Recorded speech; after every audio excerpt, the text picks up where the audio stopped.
Friends, इस video के माध्यम से हम भारतीय संविधान में दिए गए मूल अधिकारों का विस्तार से वर्णन करेंगे और इसका अध्ययन करेंगे। जी हाँ फ्रेंड्स, मूल अधिकारों से संबंधित प्रश्न अधिकतर प्रतियोगिता परीक्षाओं में पूछे जाते हैं। जी हाँ फ्रेंड्स, और यदि आप हमारे इस वीडियो को पूरा देखते हैं तो आपको भविष्य में इससे संबंधित कोई दूसरा वीडियो देखने की ज़रूरत नहीं पड़ेगी। चलिए हम जानकारी प्राप्त करते हैं।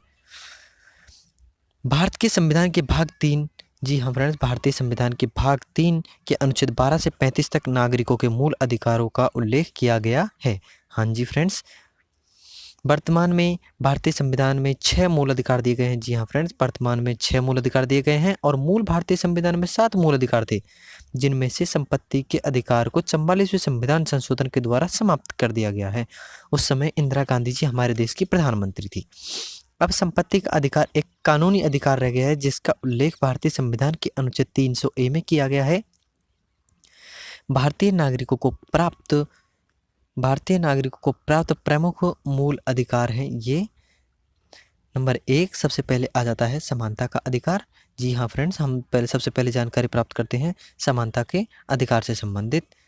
फिर दूसरे में हम जानकारी प्राप्त करेंगे स्वतंत्रता का अधिकार। स्वतंत्रता के अधिकार का उल्लेख भारतीय संविधान के अनुच्छेद 19 से 21 के मध्य किया गया है। जी हाँ फ्रेंड्स, और तीसरा मूल अधिकार है शोषण के विरुद्ध अधिकार। इस मूल अधिकार का उल्लेख भारतीय संविधान के अनुच्छेद 23 और 24 में किया गया है। चौथा हम जानकारी प्राप्त करेंगे धर्म की स्वतंत्रता से संबंधित मूल अधिकार।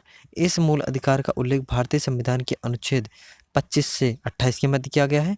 और हम अगली जानकारी प्राप्त करेंगे संस्कृति एवं शिक्षा से संबंधित मूल अधिकार।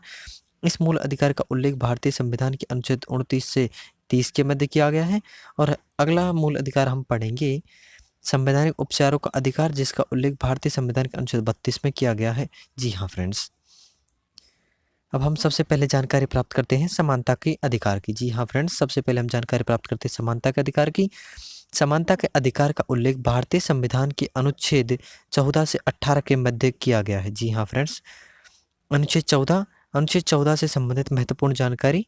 अनुच्छेद 14 में बताया गया है कि विविध समक्ष समानता या फिर विधि के समक्ष समानता। जी हाँ फ्रेंड्स, यदि कोई भी व्यक्ति अपराध करता है तो उसको समान सजा प्राप्त होनी चाहिए, यह अनुच्छेद यह बतलाता है। जी हाँ फ्रेंड्स, इस अनुच्छेद के माध्यम से कोई भी भारतीय नागरिक न तो छोटा है ना बड़ा है। अब हम जानकारी प्राप्त करते हैं अनुच्छेद 15। अनुच्छेद 15 से संबंधित जानकारी हम प्राप्त करते हैं। इसमें बताया गया है कि जाति, धर्म और लिंग, नस्ल के आधार पर किसी भी व्यक्ति में भेदभाव नहीं किया जाएगा। जी हाँ फ्रेंड्स, यदि आप महिला हैं या फिर आप पुरुष हैं तो आप में लिंग के आधार पर कोई भी भेदभाव नहीं किया जाएगा। यदि आप ओबीसी, एसबीसी या एमबीसी से बिलोंग करते हैं और यदि आप जनरल से बिलोंग करते हैं तो भी आपके मध्य में कोई भेदभाव नहीं किया जाएगा। अब हम जानकारी प्राप्त करते हैं अनुच्छेद 16। जी हाँ फ्रेंड्स, अनुच्छेद 16 में बतलाया गया है कि सरकारी नौकरी में अवसर की समानता। जी हाँ फ्रेंड्स, आपको सरकारी नौकरी में अवसर की समानता प्राप्त होगी अनुच्छेद 16 के माध्यम से। आपको सरकार के द्वारा प्रदान की जाने वाली सरकारी नौकरियों में समानता प्रदान की जाएगी और यदि आप पिछड़े एरिया से बिलोंग करते हो तो आपको उसमें कुछ % आरक्षण की व्यवस्था भी की जा सकती है। अब हम जानकारी प्राप्त करते हैं अनुच्छेद 17। जी हाँ फ्रेंड्स, अनुच्छेद 17 में बतलाया गया है कि छुआछूत निषेध। जी हाँ फ्रेंड्स, अनुच्छेद 17 में बताया गया है कि छुआछूत निषेध है। हम किसी भी व्यक्ति को छुआछूत नहीं कर सकते और यदि छुआछूत की जाती है तो कोई भी व्यक्ति पुलिस के पास जाकर रिपोर्ट दर्ज करवा सकता है। जी हाँ फ्रेंड्स, इस अधिकार के माध्यम से हमें यह छूट दे रखी है। अनुच्छेद 18 में उपाधियों का अंत किया गया है। जी हाँ फ्रेंड्स, अनुच्छेद 18 के माध्यम से बतलाया गया है कि उपाधियों का अंत कर दिया जाएगा। तीनों उपाधियाँ, वो 3 उपाधि दी गई हैं फ्रेंड्स, उन तीनों उपाधियों का अंत किया जाएगा। अब हम जानकारी प्राप्त करते हैं दूसरे मूल अधिकार की। उस मूल अधिकार का नाम है स्वतंत्रता का मूल अधिकार। स्वतंत्रता के मूल अधिकार का उल्लेख भारतीय संविधान के अनुच्छेद 19 से 22 के मध्य में किया गया है। अब हम जानकारी प्राप्त करते हैं सबसे पहले अनुच्छेद 19 के बारे में। जी हाँ फ्रेंड्स, अनुच्छेद 19 में बताया गया है 6 प्रकार की स्वतंत्रताएं दी गई हैं अनुच्छेद 19 में। सबसे पहली स्वतंत्रता है विचार और अभिव्यक्ति की। दूसरी स्वतंत्रता है अस्त्र शस्त्र सहित शांतिपूर्वक सम्मेलन करने की। और तीसरी स्वतंत्रता है भारत में बिना बाधा के भ्रमण करने की। जी हाँ फ्रेंड्स, आप बिना बाधा के कहीं भी घूम सकते हो। चौथी स्वतंत्रता है भारत में कहीं भी रहने की। जी हाँ फ्रेंड्स, नहीं, लेकिन इसका मतलब यह नहीं है कि आप हाईवे पर जाकर अपना मकान बना लें, ऐसा संभव नहीं है। जहाँ पर आपको सरकार ने निर्देश दे रखे हैं, वहाँ पर आप निवास कर सकते हैं। और अगली स्वतंत्रता है वृत्ति, आजीविका, कारोबार की स्वतंत्रता। जी हाँ फ्रेंड्स, इस स्वतंत्रता के माध्यम से आपको संविधान ये छूट देता है कि आप अपने जीवन यापन करने के लिए कोई भी कारोबार कर सकते हैं, लेकिन वह कारोबार संविधान में उचित स्थिति रखता हो। अब हम जानकारी प्राप्त करते हैं अनुच्छेद 20 में। अनुच्छेद 20 अपराधों के लिए दोष सिद्धि के लिए संरक्षण। जी हाँ फ्रेंड्स, यदि कोई व्यक्ति कोई अपराध कर देता है तो उसकी दोष सिद्धि के लिए संरक्षण वह भी अपील कर सकता है, वह भी कोर्ट के माध्यम से अपील करता है। यह अनुच्छेद 20 बतलाता है। अनुच्छेद 21 के बारे में हम जानकारी प्राप्त करते हैं।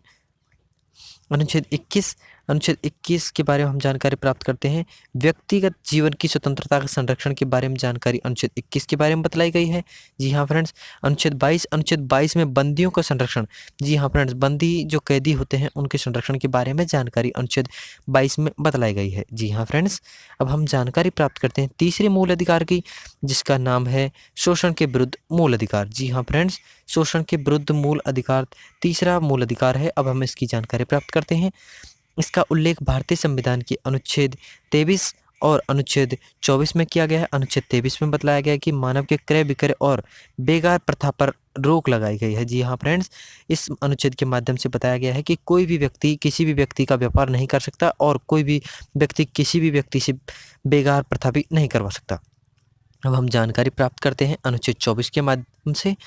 बाल संरक्षण, बाल निषेध और महिलाओं से संबंधित भी है। जी हाँ फ्रेंड्स, अनुच्छेद 24, इस अनुच्छेद में बताया गया है कि बाल श्रम निषेध किया जाता है और आप 14 वर्ष से छोटे बच्चों से काम नहीं करवा सकते। जी हाँ फ्रेंड्स, आप फैक्ट्री और मिल्स में 14 वर्ष तक के बच्चे और गर्भवती महिलाओं से काम नहीं करवा सकते। यदि आप ऐसा काम करवाते पकड़े जाते हो तो आपको कानूनन सज़ा हो सकती है। जी हाँ फ्रेंड्स, अब हम जानकारी प्राप्त करते हैं चौथे मूल अधिकार की, धर्म से संबंधित मूल अधिकार। जी हाँ फ्रेंड्स, हम जानकारी प्राप्त करते हैं धर्म से संबंधित मूल अधिकार, जिसका उल्लेख भारतीय संविधान के अनुच्छेद 25 से 28 के मध्य किया गया है। जी हाँ फ्रेंड्स, इस मूल अधिकार का उल्लेख भारतीय संविधान के अनुच्छेद 25 से 28 के मध्य किया गया है।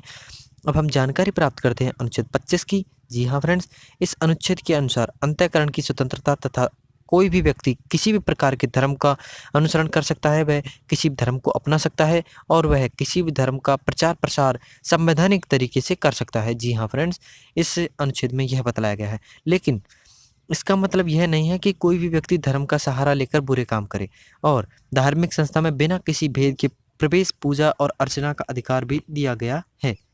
जी हाँ फ्रेंड्स, नेक्स्ट अनुच्छेद की बात करते हैं। अनुच्छेद 26। अनुच्छेद 26 में बतलाया गया कि धार्मिक और धर्मार्थ प्रयोजनों के लिए संस्थानों का शोषण और धर्म विषय कार्यों का प्रबंध करना। जी हाँ फ्रेंड्स, धर्मार्थ प्रयोजनों के लिए संस्थानों का शोषण नहीं करेगी सरकार और धर्म से संबंधित कार्यों का प्रबंध करेगी। जी हाँ फ्रेंड्स, अब हम जानकारी प्राप्त करते हैं अगले पॉइंट की, चल और अचल संपत्ति के अर्जन व स्वामित्व का अधिकार अनुच्छेद 26 में बतलाया गया है। जी हाँ फ्रेंड्स, और इसमें हमें जानकारी यह भी दी जाती है उस संपत्ति का विधि के अनुसार संचालन करने का अधिकार। जी हाँ फ्रेंड्स, अब हम जानकारी प्राप्त करते हैं अनुच्छेद 28 के बारे में। अनुच्छेद 28 हमें बतलाता है कि इस अनुच्छेद के अनुसार राज्य की निधि से किसी भी शिक्षण संस्था में किसी भी प्रकार की धार्मिक शिक्षा नहीं दी जाएगी। जी हाँ फ्रेंड्स, आपको यह जानकारी होनी चाहिए कि किसी भी शिक्षण संस्था में धर्म से संबंधित कोई भी जानकारी नहीं दी जा सकती। जी हाँ फ्रेंड्स, जैसे कि आप किसी भी शिक्षण संस्था में हिंदू धर्म, जैन धर्म या फिर मुस्लिम धर्म की पर्सनल जानकारी नहीं दी जा सकती। और सिर्फ धार्मिक संस्थाओं में ही नहीं बल्कि विद्यालयों में भी इसके बारे में जानकारी प्रदान नहीं की जा सकती। अब हम जानकारी प्राप्त करते हैं पांचवें मूल अधिकार की, जिसका नाम है संस्कृति व शिक्षा संबंधी मूल अधिकार। जी हाँ फ्रेंड्स, संस्कृति व शिक्षा संबंधी मूल अधिकार की, इस मूल अधिकार का उल्लेख भारतीय संविधान के अनुच्छेद 29 और 30 में किया गया है। अब हम जानकारी प्राप्त करते हैं अनुच्छेद 29 से संबंधित जानकारी हम प्राप्त करते हैं। जी हाँ फ्रेंड्स, अनुच्छेद 29, इस अनुच्छेद में बताया गया है कि देश के सभी नागरिकों को सांस्कृतिक व शिक्षा संबंधी स्वतंत्रता का अधिकार दिया गया है। नागरिकों के प्रत्येक वर्ग को अपनी भाषा, लिपि तथा संस्कृति को सुरक्षित रखने का पूरा अधिकार है। इस तरह राज्य द्वारा संचालित शैक्षणिक संस्थाओं में प्रवेश के लिए जाति, धर्म के आधार पर कोई भेदभाव नहीं किया जाएगा। जी हाँ फ्रेंड्स, अब हम जानकारी प्राप्त करते हैं अनुच्छेद 30 से संबंधित। जी हाँ फ्रेंड्स, अनुच्छेद 30, इस अनुच्छेद के अनुसार अल्पसंख्यक वर्ग को अपने अनुसार शिक्षण संस्था की स्थापना व उनके संचालन संबंधी अधिकार प्राप्त है। जी हाँ फ्रेंड्स, इस अनुच्छेद के माध्यम से संविधान एससी और एसटी के लोगों को अपनी शिक्षण संस्था खोलने और उनका संचालन करने की छूट देती है और राज्य द्वारा वित्तीय सहायता भी प्रदान की जाती है। जब वित्तीय सहायता की आवश्यकता होती है तो राज्य उनकी सहायता भी करता है। जी हाँ फ्रेंड्स, अब हम जानकारी प्राप्त करते हैं अगले मूल अधिकार की, जिसका नाम है संवैधानिक उपचारों का अधिकार। जी हाँ फ्रेंड्स, यह लास्ट मूल अधिकार है हमारे भारतीय संविधान का। अनुच्छेद 32 इसमें संबंधित है। अनुच्छेद 32 का उल्लेख यहाँ पर किया गया है और हम उसकी जानकारी प्राप्त करेंगे। जी हाँ फ्रेंड्स, अनुच्छेद 32 के बारे में डॉक्टर भीमराव अंबेडकर, जिसे भारतीय संविधान का निर्माता कहा जाता है, उन्होंने कहा कि डॉक्टर अंबेडकर कहते हैं कि अनुच्छेद 32 का महत्व स्पष्ट करते हुए उन्होंने कहा कि यदि मुझसे कोई पूछे कि संविधान में कौन सा अनुच्छेद है जिसके बिना संविधान शून्य है, तो मैं बताऊंगा कि संविधान का अनुच्छेद 32 ही ऐसा एकमात्र अनुच्छेद है जो संविधान की आत्मा और हृदय है। जी हाँ फ्रेंड्स, यही संविधान की आत्मा और संविधान का हृदय है अनुच्छेद 32। जी हाँ फ्रेंड्स, अब हमारे यह वीडियो पूरा होता है। प्लीज़ अपनी पढ़ाई को बेहतर तरीके से पूरी करने के लिए और अच्छी और गुणवत्ता युक्त शिक्षा प्राप्त करने के लिए हमारे चैनल जॉब स्टडी एचडी को शेयर कीजिए, लाइक कीजिए और सब्सक्राइब कीजिए और हमारे वीडियो को देखने के लिए धन्यवाद।